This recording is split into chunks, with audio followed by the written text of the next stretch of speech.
Doctor صاحب ایک سوال یہ پوچھا گیا ہے کہ اگر کوئی عورت اپنے خاوند سے زہار کرتی ہے، یعنی اسے کسی محرم کی طرح قرار دیتی ہے، تو اس کے لیے کیا حکم ہے؟ کیا ایسا زہار واقع ہو جائے گا؟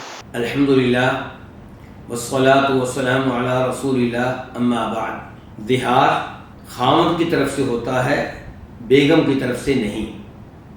جس طرح طلاق مرد کی طرف سے ہوتی ہے، خاوند کی طرف سے ہوتی ہے، عورت کی طرف سے نہیں ہوتی۔ اللہ رب العزت قرآن حکیم میں ارشاد فرماتے ہیں الذین یظاہرون منکم من نسائہم ما ہن امہاتہم ان امہاتہم الا اللائی ولدنہم وانہم لیقولون منکرا من القول وزورا، کہ وہ مرد جو اپنی بیویوں سے زہار کرتے ہیں تو ان کی بیویاں ان کی مائیں نہیں ہیں۔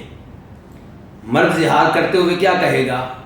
عام طور پہ یہ کہا جاتا ہے اپنی بیگم سے کہ تو میرے اوپر میری ماں کی طرح ہے، یعنی کہ جیسے میرے لیے جائز نہیں ہے کہ میں اپنی ماں سے مخصوص تعلق قائم کروں، تو میرے لیے یہ جائز نہیں ہے کہ میں تمہارے ساتھ مخصوص تعلق قائم کروں۔ گویا کہ اپنی بیگم کو ماں کی طرح حرام قرار دے دیا، اس کو زہار کہا جاتا ہے۔ تو یہ زہار مردوں کی طرف سے ہوتا ہے، عورتوں کی طرف سے نہیں۔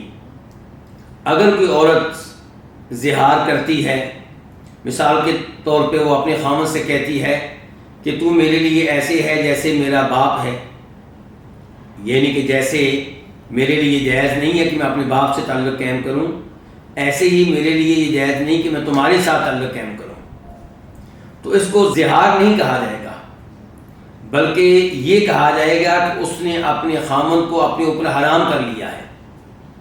تو اس کا وہی حکم ہوگا جو کسی بھی حلال چیز کو حرام قرار دینے کا ہوتا ہے۔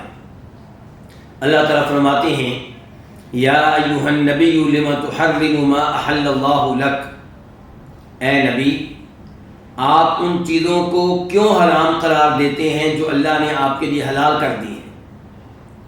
تو اللہ کی حلال کی ہوئی چیزوں کو حرام قرار دینے کی اجازت نہیں ہے، اور جو ایسا کرے اس کا حکم کیا ہے؟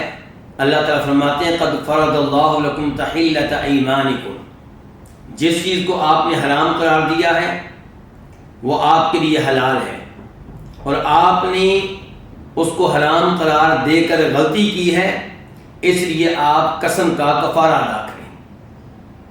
تو اگر کوئی عورت اپنے خامند کو اپنے باپ کی طرح قرار دیتی ہے، اپنے بھائی کی طرح قرار دیتی ہے حرام ہونے کے اعتبار سے، تو پھر وہ قسم کا کفارہ ادا کرے اور ان الفاظ کی ادائیگی پہ اللہ سے توبہ اور استغفار کرے، اور آئندہ ایسے الفاظ استعمال کرنے سے گریز کرے۔ واللہ تعالی اعلم۔